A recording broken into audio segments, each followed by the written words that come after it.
जय हिंद। आइए आज हम लोग कक्षा 10वीं के गोधोली हिंदी के चैप्टर 1 श्रम विभाजन और जाति प्रथा जो एक निबंध है जिसका लेखक भीमराव अंबेडकर साहब हैं, इसके सब्जेक्टिव को देखेंगे। इसके पिछले वीडियो में हम लोग ऑब्जेक्टिव को देख चुके हैं। इस वीडियो में हम लोग सब्जेक्टिव को देखेंगे। आइए वीडियो को स्टार्ट करते हैं। क्वेश्चन को देखने से पहले श्रम विभाजन और जाति प्रथा पाठ के लेखक जो हैं हमारे भीमराव अंबेडकर साहब, इसके कुछ जीवनी को देख लेते हैं ताकि हमें सब्जेक्टिव बनाने में आसानी हो। तो इस पाठ के लेखक भीमराव अंबेडकर का जन्म 15 अप्रैल 1891 ईस्वी में हुआ था। 15 अप्रैल 1891 ईस्वी में हुआ था। कहाँ हुआ था? माहू, मध्य प्रदेश। मध्य प्रदेश के माहू नामक गांव में हुआ था।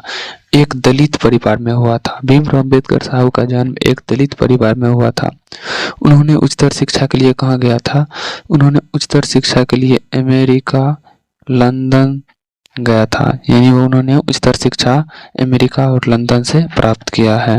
उनके प्रमुख रचनाएं, भीमराव अंबेडकर साहब के कुछ प्रमुख रचनाएं थे जिसे हम देखते हैं। ये द कास्ट इन इंडिया, प्रमुख रचनाएं थे the caste in India, their mechanism, genesis and development, the untouchables who are सुद्रुज,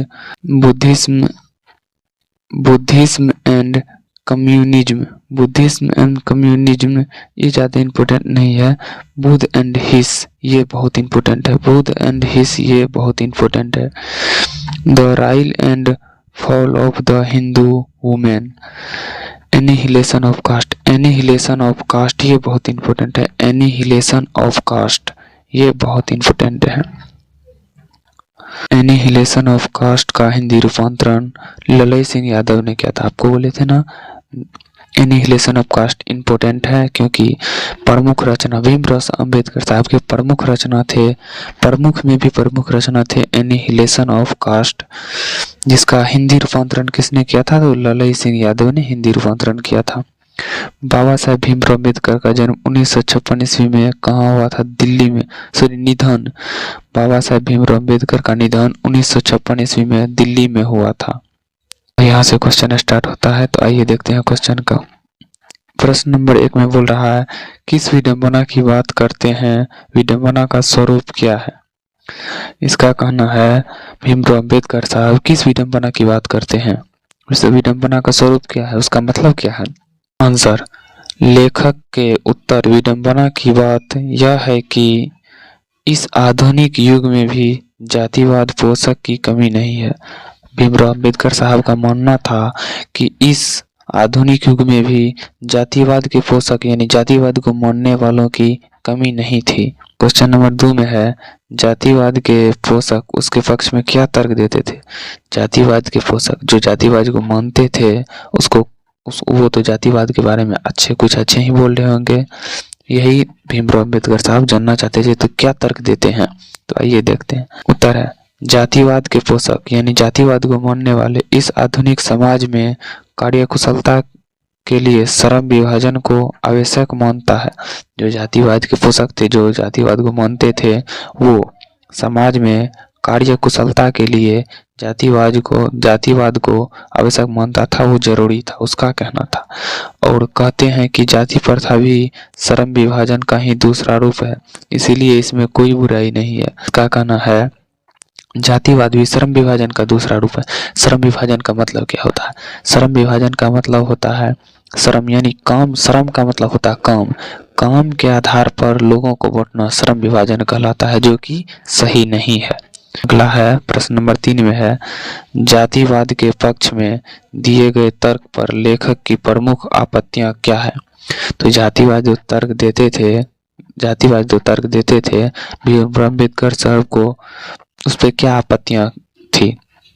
प्रमुख आपत्तियां, जो सबसे बड़ी आपत्तियां लग रही थी भीमराव अम्बेडकर साहब को, आइए देखते हैं। उत्तर में है जातिवाद के पक्ष में दिए गए तर्क पर लेखक की पहली आपत्ति यह है कि जाति प्रथा श्रम विभाजन के साथ साथ लोगों का भी विभाजन करता है।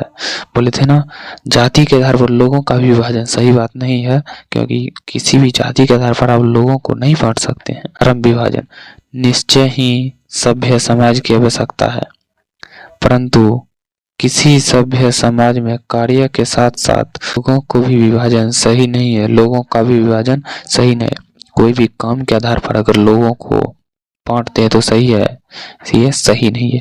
प्रश्न नंबर 4 में है, जाति प्रथा भारतीय समाज में श्रम विभाजन का स्वाभाविक रूप क्यों नहीं कही जा सकती है। उसका कहना है, जाति प्रथा भारतीय समाज में श्रम विभाजन का स्वाभाविक रूप क्यों नहीं कहा जा सकता है। तो उत्तर है, भारत की जाति प्रथा की एक और विशेषता है। भारत की जाति प्रथा की एक और विशेषता है कि यह श्रमिकों का अस्वाभाविक विभाजन ही नहीं करता, बल्कि श्रमिकों को एक दूसरे से ऊंच नीच को दर्शाता है। इसका कहना है, यह श्रम विभाजन सिर्फ लोगों को ही काम के आधार पर नहीं बांटता है, बल्कि उसको नीचे और ऊंचे का भी दर्जा देता है, दर्शाता है कि तुम छोटे जाति के हो और मैं बड़े जाति का हूँ, जो नहीं होना चाहिए। ये गलत बात है, जो विश्व के किसी भी समाज में नहीं पाया जाता, यानी दुनिया के कोई भी समाज में ये नहीं पाया जाता है। अगला है प्रश्न नंबर 5 में प्रथा, यहाँ जाति प्रथा होगा। जाति प्रथा भारत में बेरोजगारी का एक प्रमुख और प्रत्यक्ष कारण कैसे बनी हुई है। उत्तर है, भारत में जाति प्रथा लोगों को कोई भी ऐसे कार्य चुनने नहीं देती है जो उनके पूर्वजों ने नहीं किया हो। यानी जाति प्रथा लोगों को अपने इच्छानुसार या उनके मनपसंद के अनुसार कोई कार्य चुनने नहीं देती है, उसे वही कार्य चुनने देती है जो उसके पूर्वजों ने किया हो। जैसे उनके पापा ने, दादा ने जो काम किया है वो वही काम कर सकता है, ऐसा उसे निश्चित कर दिया जाता है। उसके अलावा वो कोई काम नहीं कर सकता है, जो बिल्कुल गलत है, ऐसा नहीं होना चाहिए। लोग अपने पूर्वजों का ही कार्य चुनते हैं, उसकी तो मजबूरी है, उसे चुनना ही होगा, क्योंकि वह उसके अलावा कोई कार्य कर नहीं सकते हैं। जिसके कारण जाति प्रथा भारत में बेरोजगारी का प्रत्यक्ष और प्रमुख कारण बनी हुई है। प्रत्यक्ष और प्रमुख कारण क्यों नहीं बनेगी? जब वो उसको इच्छानुसार काम चुनने की अनुमति नहीं मिलेगी तो वह मन से काम नहीं करेगा तो उसे पैसे भी अच्छे खासे नहीं मिलेंगे या काम करने का मन नहीं करेंगे। जब वो काम नहीं करेंगे तो बेरोजगार ही होंगे ना। इसीलिए जाति प्रथा बेरोजगारी का प्रमुख व प्रत्यक्ष कारण बना हुआ है। प्रश्न नंबर 6 में है, लेखक आज के उद्योग में गरीब और उत्पीड़न की समस्या किसे मानता है और क्यों? इसका कहना है, लेखक यानी भीमराव अम्बेडकर साहब गरीबी और उत्पीड़न का समस्या किसे मानता है और क्यों मानता है।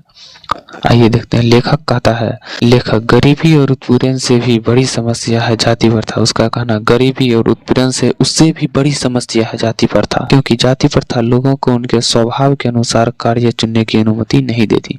इसका कहना है, क्योंकि जाति प्रथा लोगों को अपने इच्छानुसार, अपने स्वभाव के अनुसार, मन के अनुसार, जो काम उसे एक्सपीरियंस जिस काम में उस काम के अनुसार उसे काम चुनने की अनुमति नहीं देती है। इसीलिए यह उत्पीड़न से भी बड़ी समस्या है, गरीबी और उत्पीड़न से भी बड़ी समस्या माना गया है। अगला है 7 नंबर में, लेखक ने पाठ में किन प्रमुख पहलुओं से जाति प्रथा को एक हानिकारक प्रथा का रूप दिखाया है। तो लेखक का कहना है, लेखक ने, ये पूछ रहा क्वेश्चन, लेखक ने किन प्रमुख पहलुओं से जाति प्रथा को एक हानिकारक प्रथा बताया है। लेखक का कहना है, इस पाठ में लेखक ने कई पहलुओं से जाति प्रथा को हानिकारक प्रथा बताया है, जैसे जिसमें आर्थिक और रचनात्मक पहलू से भी सबसे प्रमुख है। इसमें रचनात्मक और आर्थिक पहलू प्रमुख है। 8 नंबर में, लोकतंत्र की स्थापना के लिए लेखक किन विशेषताओं को आवश्यक मानता है। उत्तर, यानी लोक के तंत्र की स्थापना के लेखक किन विशेषताओं को आवश्यक मानता है।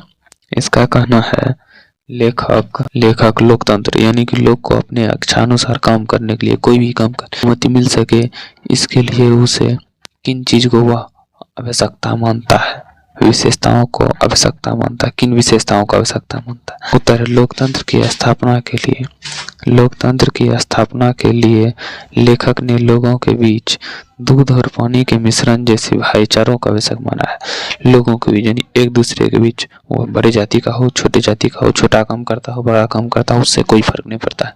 उन सभी के बीच दूध और मिश्रण के जैसा भाईचारा का आवश्यक माना है। दूध और पानी के मिश्रण के जैसा आवश्यक माना है। अगर आपको वीडियो अच्छा लगे तो वीडियो को लाइक कीजिए, शेयर कीजिए और इस चैनल को सब्सक्राइब कर लीजिए ताकि इस चैनल पे आने वाले हर नए वीडियो का नोटिफिकेशन आपको मिलता रहे। चलिए मिलते हैं किसी नेक्स्ट वीडियो में, तब तक के लिए जय हिंद।